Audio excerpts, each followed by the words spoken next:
सांगा ना, दादाचं हे तुम्हाला माहित होतं का आधीपासून? हो, समीर, मला या सगळ्याची कल्पना होती अर्पिता मॅडम. आपल्या समर्पिता किचनची पहिली डिलिव्हरी द्यायला मी गेलो होतो ना, तेव्हा येताना एका कॅफेमध्ये पाणी प्यायला थांबलो. त्यावेळी मला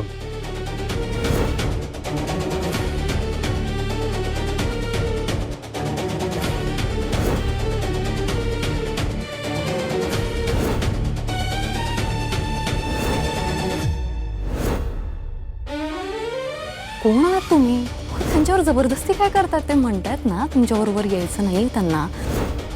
समीर अरे तुझे बघितलंस ना, ते तसं नाही दादा, नोकरी मिळवून देण्यासाठी ते कदाचित माझा हक्क नसेल तुमच्यावर. एक गोष्ट नक्की सांगतो, तुम्ही हे जे काही करताय ना ते चुकीचं आहे.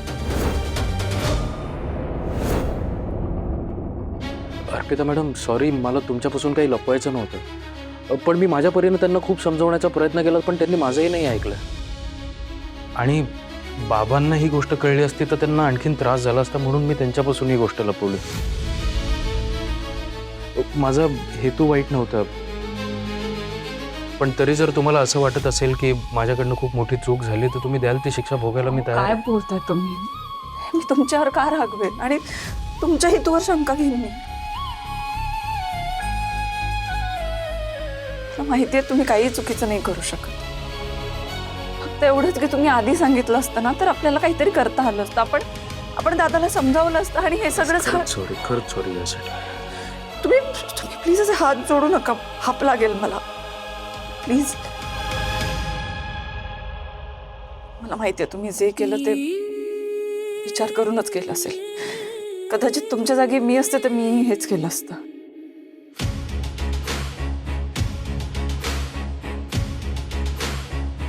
गो, मला माहिती आहे आता सगळीकडून संकट आलेत, पण आपण ह्या सगळ्यावर उपाय काढणार आहोत. तू काही काळजी करू नकोस. पण आता तुझ्यावर खूप मोठी जबाबदारी आहे निकू. दादा तिथे नाही. वहिनी आतापर्यंत खमकी होती म्हणून मला कसली काळजी नव्हती, पण बिचारी ती खचली असेल का आता? बाबांना हे सगळं कळल्यावर तेही खचतील. त्यामुळे तुला स्ट्रॉंग राहायचं आहे सगळ्यांसाठी, कळलं? त्यामुळे तू आता जा घरी. तुझी तिथे जास्त गरज आहे. तुझा सकाळी ये परत, ठीक आहे? सलील भाऊजी, प्लीज तुम्ही निकीला घरी सोडून याल? प्लीज काय वहिनी, जाईन मी. नाही नको, मी जाईन. माझ्यामुळे तुझ्या सासरी सगळ्यांनाच खूप त्रास झालाय. अजून त्रास नाही द्यायचा मला कोणालाच. निकी, तू माझं ऐकणार नाहीयेस का? सलील, तू त्या हेमंतची गाडी घे आणि निकीला सोडून ये आणि सावकाश जा. निघूया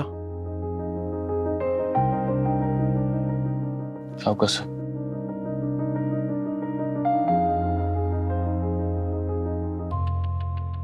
अर्पिता मॅडम, मी तुम्हाला सांगितलं ना, या गोष्टीचा जास्त विचार करू नका तुम्ही. आपण काहीतरी मार्ग काढू यातून सुद्धा. तुम्ही नका काळजी करू.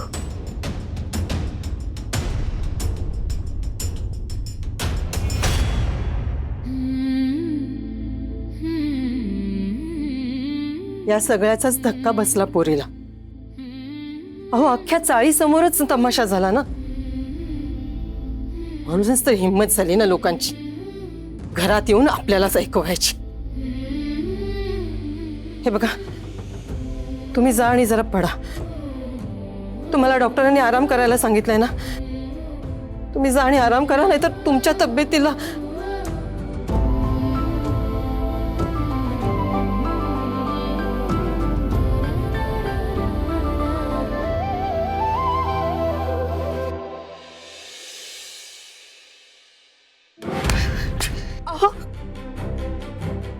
बाबा, बाबा, बाबा, काय करता तुम्ही? काय करता?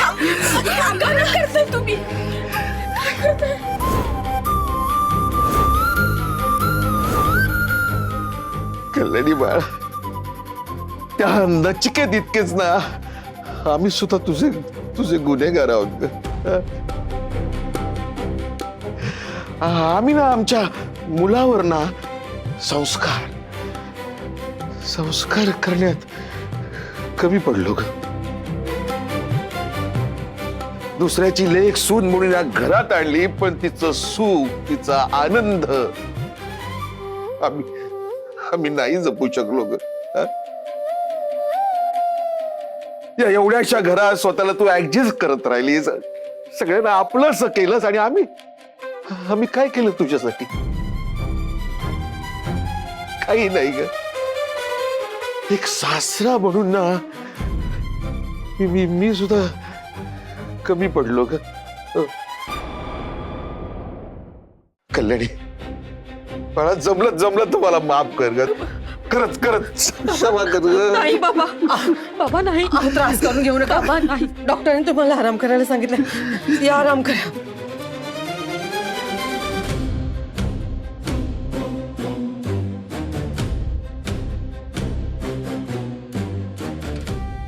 कल्याणी बाळा, एक सासरा म्हणून नाही तर एक बाप म्हणून मी तुला वचन देतो की काही झालं ना तरी मी तुझ्या सोबतच असेन.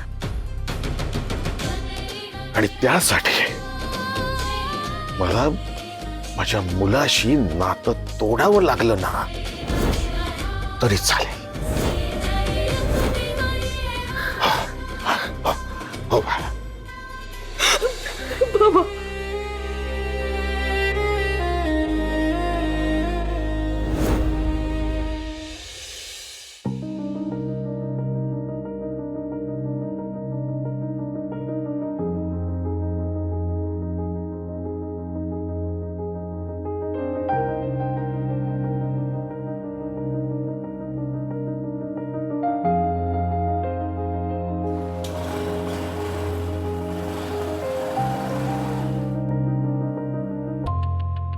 बाईक थांबव. का? सलील बाईक थांबव प्लीज. अगं काय काय झालं काय? माझी मी जाईन. ऐक ना निकी, ब्रो आणि वहिनींनी सांगितल्यानंतर तू तयार झाली होतीस ना यायला? ते फक्त त्यांच्या शब्दाचा मान ठेवायचा म्हणून. मला तुझ्यासोबत यायची इच्छा नाही. आणि तसंही तुला सवय आहेच ना मला अर्ध्यावर सोडून द्यायची. हे निकी यार, तसं काही नाही. अगं खरंच सांगतोय मी. प्लीज ऐक ना, तू का असं वागतेस? काही चुकीचं बोलले का मी? सलील, इतकं सगळं घडलं त्या दिवशी. तुझ्या आईने माझ्यावरती हात उचलला. काय स्टँड घेतलास तू? हे बघ, मी खूप कॉल्स केले तुला, मी मेसेजेस केले. मला खरंच बोलायचं होतं निकी. तू काही रिस्पॉन्डच करत. प्लीज प्लीज, हे सगळं मला नको सांगूस. मला इथे यायचं नाही म्हटल्यावर समीर जीजू आले ना रे माझ्या घरापर्यंत. माझी समजूत काढून मला इथे घेऊन आले. माझ्यासाठी तुमच्या आईच्या अगेन्स्ट उभे राहिले. माझा बॉयफ्रेंड म्हणून हे सगळं तू करायला हवं होतंस. इतकी बेसिक अपेक्षा होती रे माझी. म्हणाला होतास ना आयुष्यभर तुझी साईड घ्यायला तयार आहे मी. काही केलं नाहीस रे तू. आणि आता मी परत आले म्हटल्यावर हे असं प्रेम दाखवतोयस. काही उपयोग नाहीये त्याचा. नाही निकी यार, तसं नाहीये काही. तुला माहितीये ना मम्मी कशी आहे माझी. आणि ब्रो इथे नव्हता, सो आय हॅड टू. म्हणूनच तू माझी बाजू घ्यायला हवी होतीस. ते असल्यावर ते काहीच चुकीचं होऊ देणार नाहीत हे माहितीये मला. तुझं काय? तुझ्या बाबतीत हा कॉन्फिडन्स नाहीये मला. हे बघ, आय नो मी चुकलो. हा, आय एम रिअली सॉरी. पण तू मला बोलायचा चान्स तरी दे. त्याशिवाय मी एक्सप्लेन कसं करणार आहे? आता बोलून काहीच उपयोग नाहीये सगळी. जाऊ दे मला. निकी थांब, मी सोडतो तुला. तू कशाला उगाच? मी जाईन एकटी. सवय असलेली बरी. निकी निकी निकी, तू ऐक ना. नको ना, जाऊ नको ना.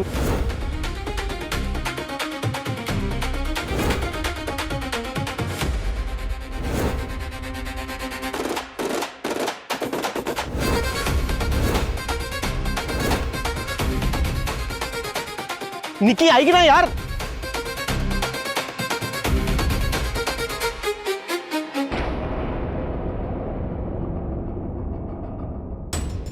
हा काय प्रकार आहे? या दोघांमधली अनबन, निकूचं चिडणं हे फक्त आईंनी केलेल्या अपमानापुरतं मर्यादित वाटत नाहीये मला. उद्या निकूशी बोलावं लागेल.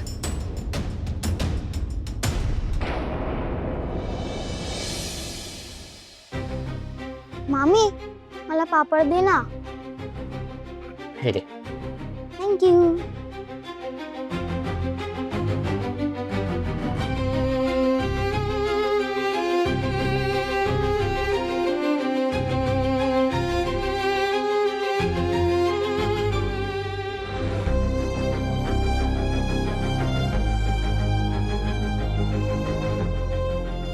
आई जेवणार नाहीये.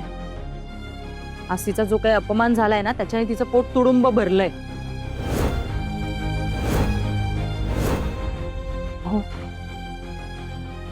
तुम्ही बोलवा ना आईंना. तुम्ही बोलवला तर येतील त्या.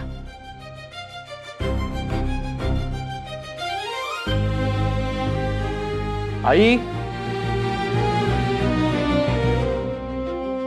आई, बाहेर ये, आम्ही जेवायला थांबलोय.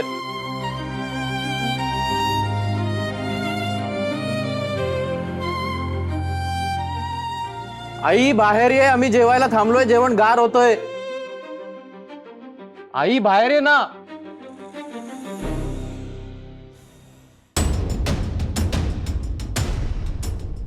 मी इतका वेळ बाहेर येत नाहीये म्हणजे मला जेवायचं नाहीये, इतकं साधं कळत नाही का तुला? आई बास ना आता प्लीज. जे काही झालंय ते विसरून जा ना. समीर, मी किती आणि काय काय विसरायचं याची एक ना मला यादी बनवून द्या. तुम्ही चुका करायच्या आणि त्या मी पोटात घालायच्या, याशिवाय दुसरं काही उरलंय? हे बघ, कोणाचं काहीही चुकलेलं नाही, त्यामुळे तू उगाच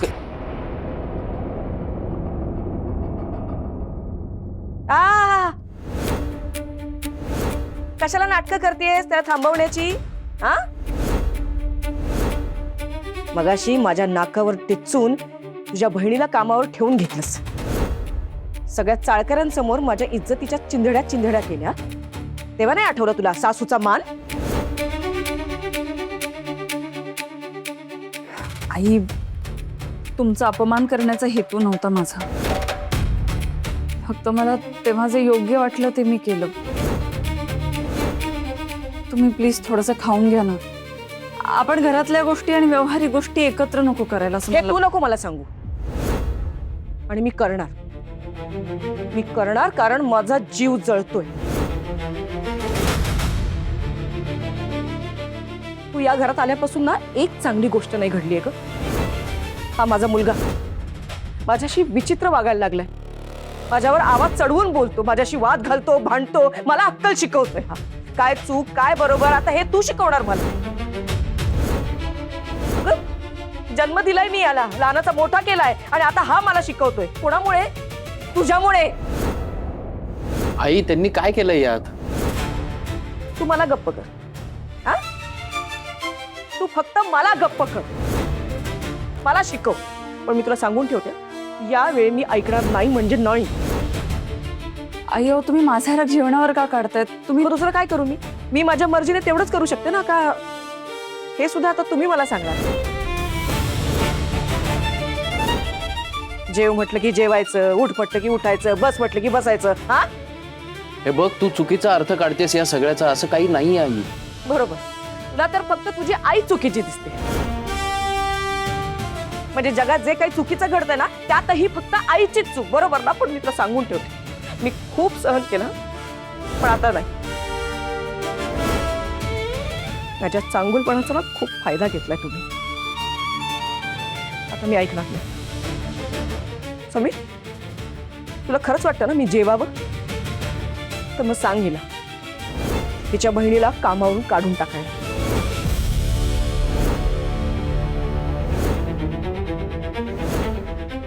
आणि जोपर्यंत हे घडत नाही तोपर्यंत मी अन्नाला हात सुद्धा लावणार नाही.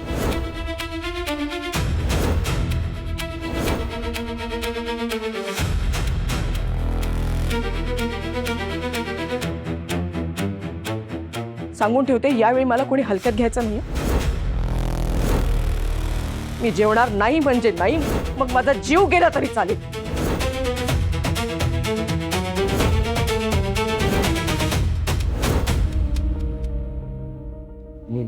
नीलू ऐक ना, नको ना करू असं, परत आजारी पडशील ना. तू असं उपाशी राहिलेलं चालत नाही, तुला माहितीये ना. कोणाला काही फरक पडतोय? फरक पडतोय का कोणाला? आई मेली का जगली, काही फरक पडणार आहे कोणाला? आई, कशाला वेडेपणा करतेस तू? मागच्या वेळी आजारी पडली होतीस तेव्हा काय हालत झाली होती लक्षात आहे ना तुझ्या? हा, आणि डॉक्टरांनी काय सांगितलंय? प्रत्येक वेळी जेवणाची वेळ पाळायची. मग तुम्हाला तुम्ही प्रत्येक वेळी मला का समजवायला येता? ज्यांचं चुकतं त्यांना सांगा ना जरा. दिदी, तू मला समजवण्याच्या भानगडीत पडू नकोस. मी ऐकणार नाही म्हणजे नाही. अयो थोडंसं खाऊन घ्या तुम्ही. हे बाई, तू तर काही बोलूच नकोस. मी तुझं काहीही ऐकणार नाही. आता तर मला जेवायचंच नाहीये, मग मी मेले तरी चालेल.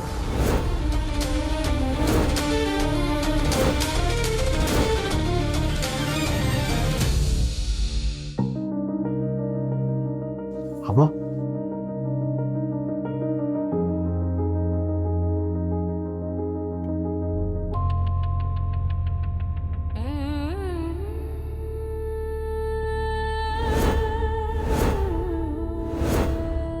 हे बघा, ऐका माझा, मी ऐकणार नाही.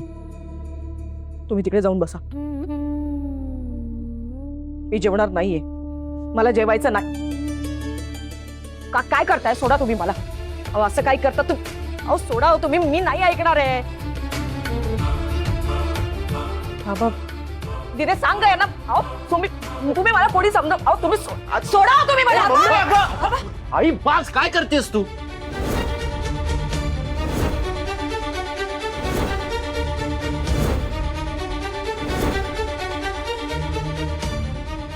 तुम्ही ठीक आहात ना?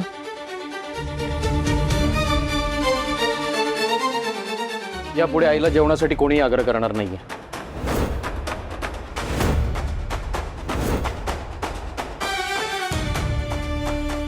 अहो काय बोलताय तुम्ही?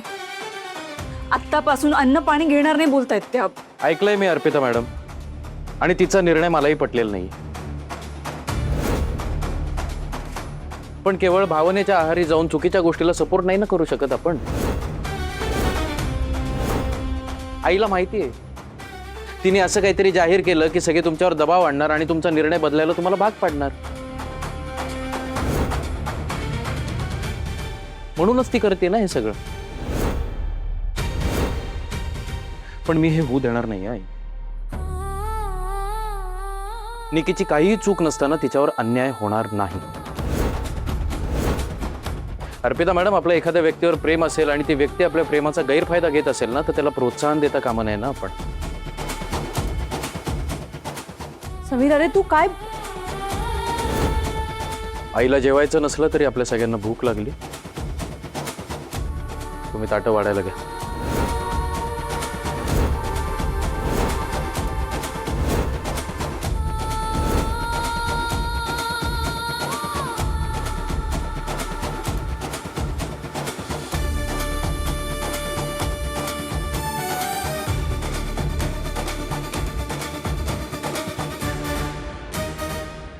अर्पिता मॅडम, ताटं वाढायला घ्या.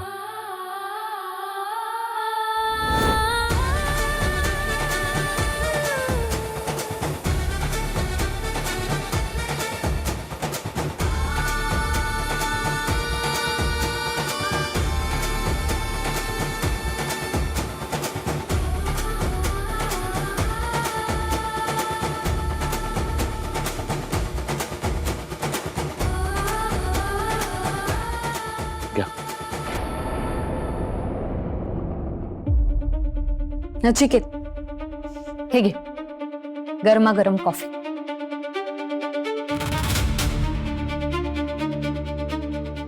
मेसेज एवढा विचार करतोय म्हणजे घरच्यांचाच असणार. विचारावं लागेल. अरे नचिकेत, तुझ्यासाठी बनवली आहे मी कॉफी. कुठे लक्ष आहे? कोणाचा मेसेज आहे? कल्याणीचा. काय म्हणते कल्याणी? काय म्हणणार, शिव्या घालते माझ्या नावाने. तिचं असं म्हणणं आहे की विराजने आमचं घर वाचवण्यासाठी 5 लाख रुपये मागितले आणि त्याने 5 लाख रुपये मागितले म्हणून बाबांना बीपीचा त्रास सुरू झालाय. आणि घरात हे एवढं सगळं चालू असताना मी बाहेर हे सगळे चाळे. तू ना कल्याणीचं बोलणं फार मनावर नको घेऊस. काय पुरावा आहे ती खरं बोलतीये? मला तर वाटतं की ते हे सगळं ती तुला गिल्ट देण्यासाठी करते.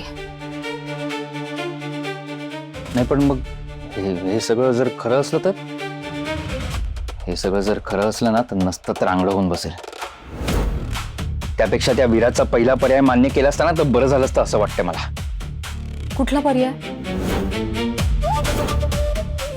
अर्पिताला सांगा माझ्या पायावर डोकं ठेवून माझी माफी मागायची.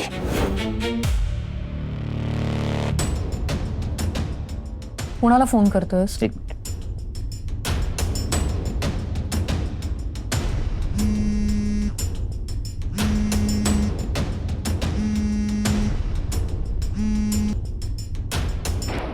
दादा, अरे मी मला तुझ्याशी महत्वाचं बोलायचं अर्पिता. मलाही बोलायचंय तुझ्याशी. काय करतोयस तू? काय चाललंय तुझं? कल्याणी बहिणीचा विश्वासघात केलायस ना तू? दादा रे, गौरीचाही विचार नाही आला का रे तुझ्या मनात? आई बाबांना हे सगळं कळल्यावर त्यांची काय अवस्था होईल याचाही विचार नाही केलास का तू? मी काही चुकीचं वागलेलो नाहीये. परिस्थिती जशी होती की त्यामुळे मला परिस्थितीला दोष देऊ नकोस तू. परिस्थितीला दोष देऊ नकोस. हे असले संस्कार केलेत का आपल्यावर आईबाबांनी? हा दादा, काय झालंय तुला? तू असा नव्हताच ना रे. असं एवढं काय झालं की तू इतका वाहवत गेलास या सगळ्यात? ते काही नाही, तिची कोणी पाहिजे ना तिचा नाद सोडायचा आणि आत्ताच्या आत्ता घरी जायचं. कळलं? तिकडे जास्त गरज आहे तुझी. तुझ्याशिवाय तिकडे काय झालं असेल तुला कळतंय का काही? आणि कल्याणी वहिनी इतकं प्रेम तुझ्यावर कोणीही करू शकत नाही. कळलं? तू माझं ऐकून घेणार आहेस का? काय ऐकून घेऊ मी तुझं? हा, तुझ्या या अनैतिक नात्याचं काही स्पष्टीकरण असूच शकत नाही. तू चुकलायस आणि तुला तुझी चूक मान. हॅलो,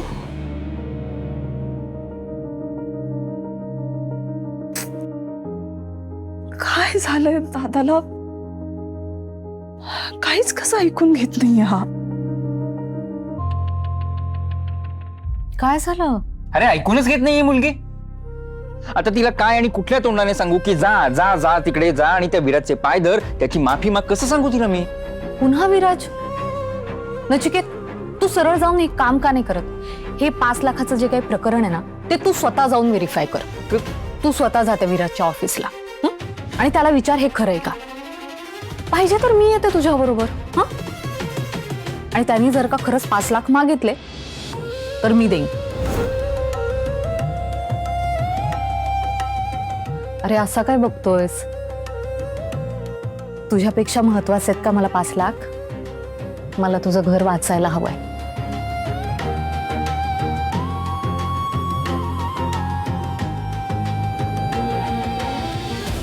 इतकं चांगलं कसं कोणी असू शकतं मीनाक्षी? तुला त्या विराजचं ऑफिस माहिती आहे ना? ग्रेट, आपण उद्याच जाऊयात. फक्त हे सगळं करताना तुला एक सावधगिरी बाळगायची.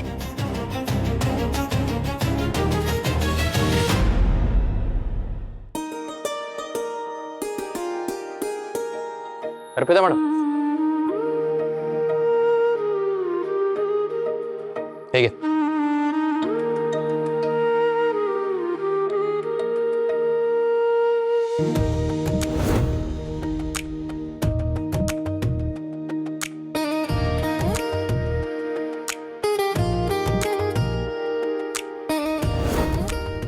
यांना कुठे सापडल्या या उश्या?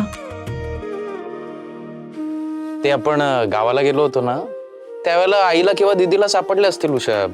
मग त्यांनी आपल्या चादरी जवळ ठेवल्या म्हणून मी घेऊन आलो. अच्छा,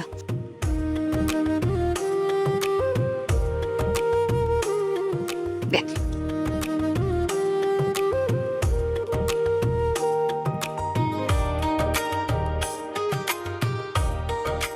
म्हणजे म्हणजे तुम्हाला माहित होतं की मी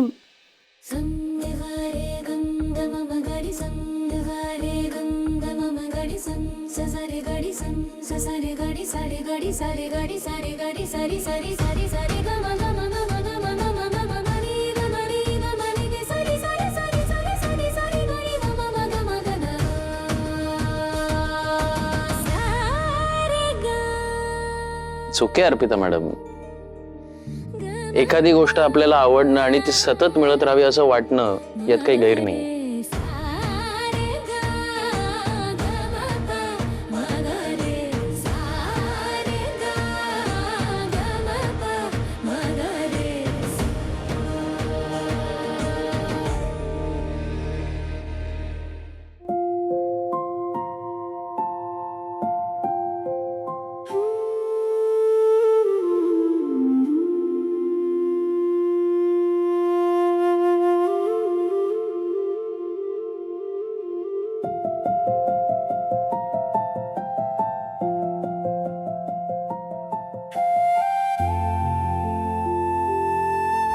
मी जेवणार नाही म्हणजे नाही, मग माझा जीव गेला तरी चालेल. आई, का असं वागतेस? का सतत मला तुझ्यामध्ये आणि अर्पिता मॅडम मध्ये कोणाची तरी एकाची निवड करायला लावतेस? मुलगा म्हणून मला याचा किती त्रास होतो याचा जराही अंदाज येत नाहीये का तुला? आई, आपण सगळे समजूतदारपणे वागलो तर किती छान कुटुंब होऊ शकेल आपलं. आज सगळे जेवत असताना तू सोबत नव्हतीस. मी कसे घास घशाखाली ढकललेत ना हे फक्त माझं मला माहिती. तुला मात्र त्याची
या अर्पितामुळे होतंय सगळं. कशी शांत झोपली गाढ. आपली सासू उपाशी आहे, पण हिला काय आहे का त्याचं? देवा रे, आता काय करू?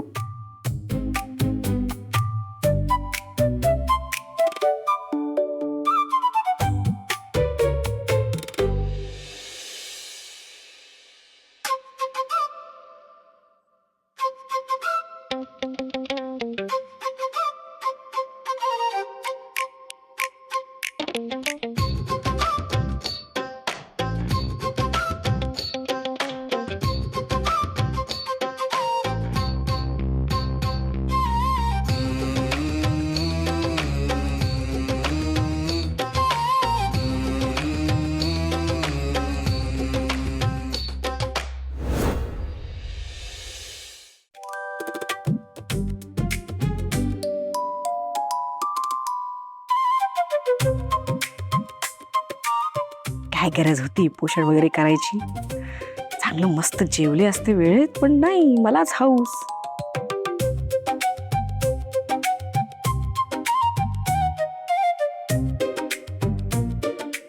ओझे काकूंना विचारू काय? त्यांच्याकडे काहीतरी असेल.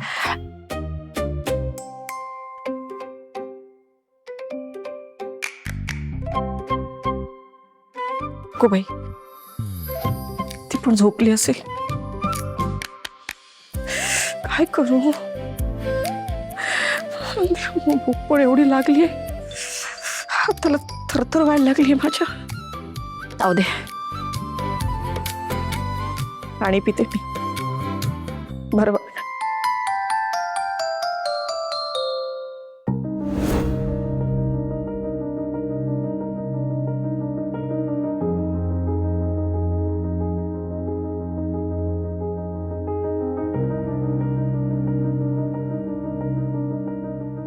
आई, खाऊन घ्या ना थोडस प्लीज.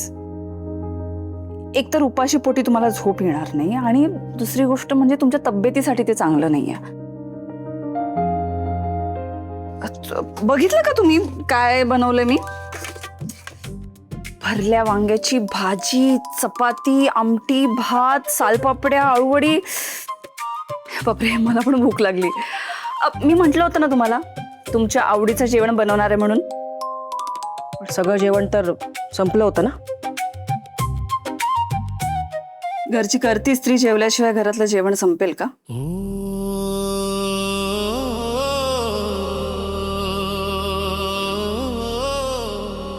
या इथे बसूया आपण. ए सोड. अहो बसा, जेवावं तर लागेलच तुम्हाला. काय जबरदस्ती आहे? हो, जबरदस्ती. आता एवढं रागवायचं असेल माझ्यावर, एवढं चिडायचं असेल, टोमणे मारायचे असतील, तर मग अंगात ताकद नको का? साडीतले सगळे झोपले वाटतं. आता काही ऑर्डर पण नाही करता येणार, म्हणजे या जेवणाशिवाय दुसरा कुठलाच पर्याय नाहीये. पूजा काकू, तुला काय वाटलं ग?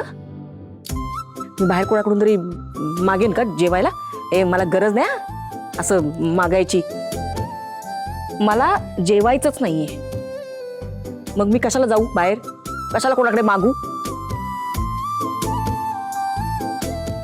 आई, हट्ट सोडा ना. एक वेळचं जेवण जरी चुकवलं तरी तुमच्या तब्येतीवर परिणाम होईल, माहितीये ना. मग का हट्ट करताय? आणि अहो, ही भरल्या वांग्याची भाजी आहे ना, ती मस्त अशी दाण्याचं कूट टाकून बनवली मी. आता जेवताना सगळे बोलत होते की खूप चांगली झाली आहे भाजी.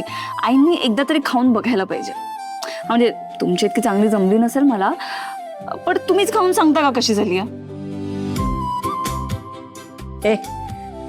मी नाही सांगणार काही.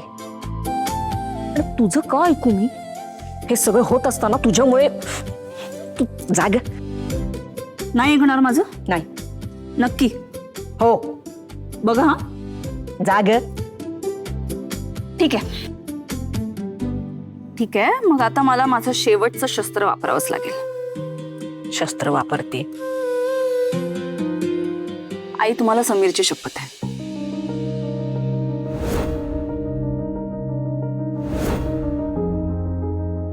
हे बघा, आज मला एक गोष्ट कळली.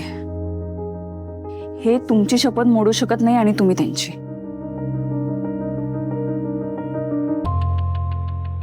आपण काय भांडत राहू आरामात. आता त्याचा राग जेवणावर काढू नका ना प्लीज. हा, थोडंसं खाऊन बघा फक्त तुम्ही. आवडते का बघा भाजी. काय भरवतेस काय? एवढं पण प्रेम उतू घालवू नकोस तुझं. मला हात आहेत, खाईन माझ्या हाताने. ठीक आहे, हे घ्या.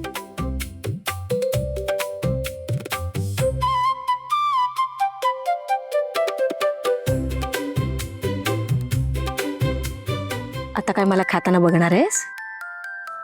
सॉरी. अगं ये जा ना. आता माझ्या जेवणाला नजर लावायची तुला. ठीक आहे. भाजी अजून लागली तर मला सांगा.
अहो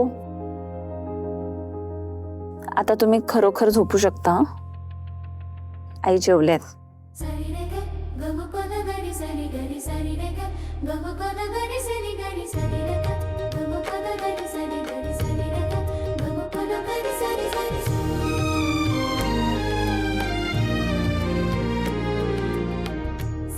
म्हणजे तुम्हाला माहिती होतं की आई उपाशी असताना तुम्हाला झोप लागेल का? इतकं तो ओळखते ना तुम्हाला.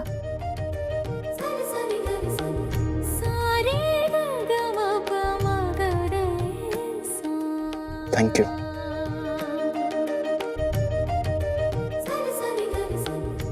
आज तुम्ही निकीसाठी आईंचा रोष पत्करलात, त्यामुळेच झालं नाही सगळं. जर तुम्ही माझ्या बहिणीसाठी इतकं करू शकता तर मी आपल्या आईंसाठी इतकंही नाही करू शकत का?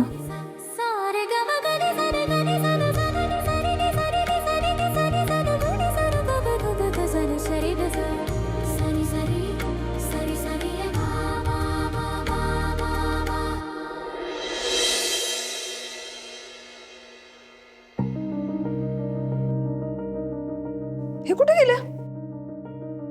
मी आंघोळीला गेले तेव्हा तर शांतपणे झोपलेले. फ्रेश व्हायला गेले असतील.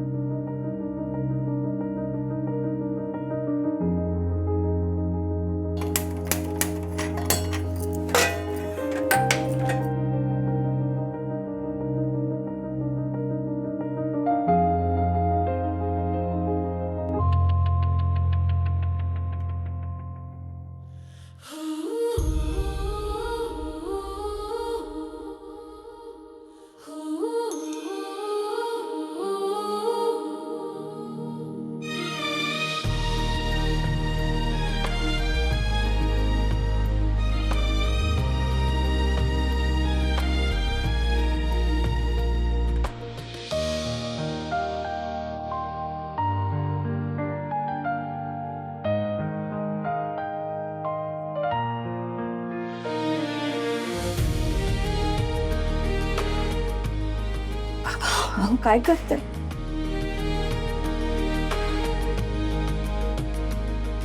अहो अहो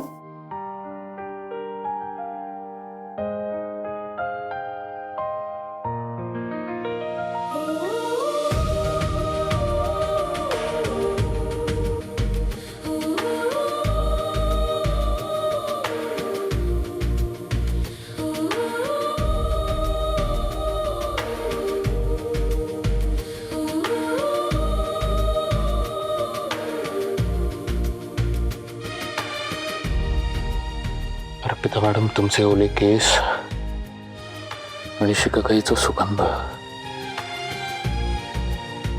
दिवस इथेच थांबून राहावं असं वाटतं.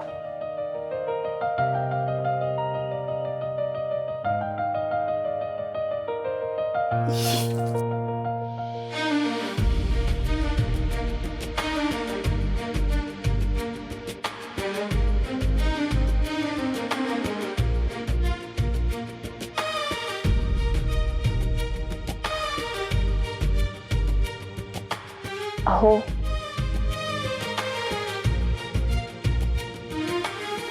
अहो अहो हा, काय कुठे हरवलात? तुमच्यात.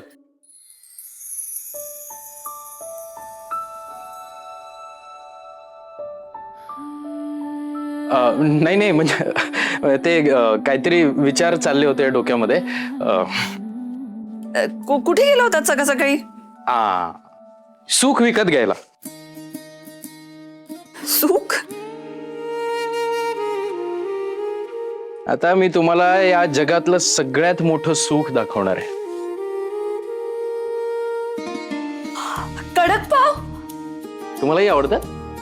म्हणजे कडक पाव आणि चहा हे म्हणजे ना समीर अर्पिता सारखं बेस्ट कॉम्बिनेशन आहे. हा,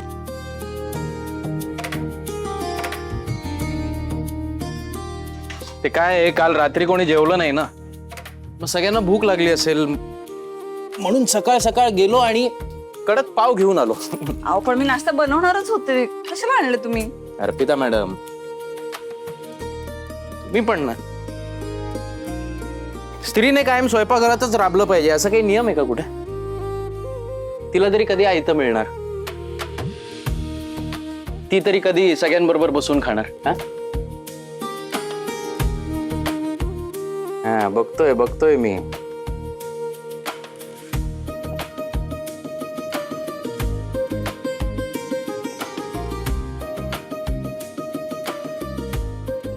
दे इकडे, मी मदत करते. हा नाही करतो मी.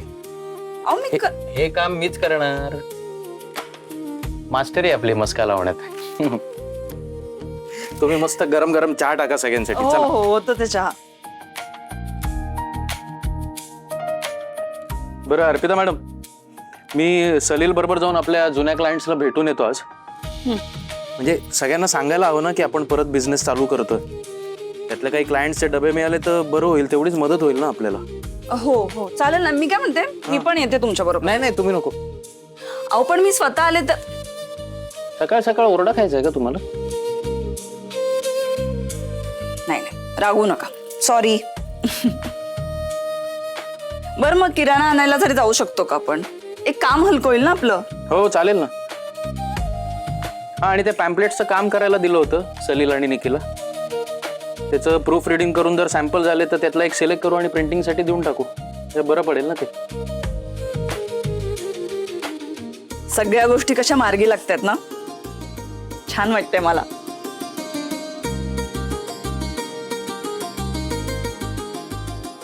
आपली चाळ रिडेव्हलपमेंटला जाणार आहे, पण त्यात आपल्याला घर नाही मिळणार आहे. आणि या सगळ्याला कारण तो विराज कामत आहे. बाबांनी पाय धरून माफी मागितली ग त्याची, पण त्या विराजनी अट ठेवली की 1 महिन्यात 5 लाख रुपये द्या तरच हे घर परत करेन. आपल्या या घरातल्या काही गोष्टी मार्गी लागतात. सगळं छान होत आहे, पण माझ्या माहेरचं काय? तिकडे जे काही वाढून ठेवलंय तिथले प्रॉब्लेम्स कधी सुटणार?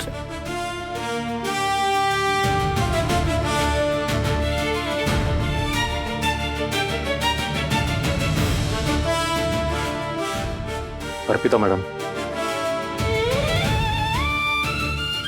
पहिली गोष्ट म्हणजे ते फक्त तुमचं माहेर नाही आहे, माझंही घर आहे. आणि आता आपण ठरवलंय ना सगळे प्रॉब्लेम्स दोघं मिळून सॉल्व्ह करायचं. मग इकडचे प्रॉब्लेम्स जसे सॉल्व्ह झाले तसे तिकडचेही करू आपण. तुम्ही नका काळजी करू. आणि हळूहळू आपण आपलं घरही परत मिळवू.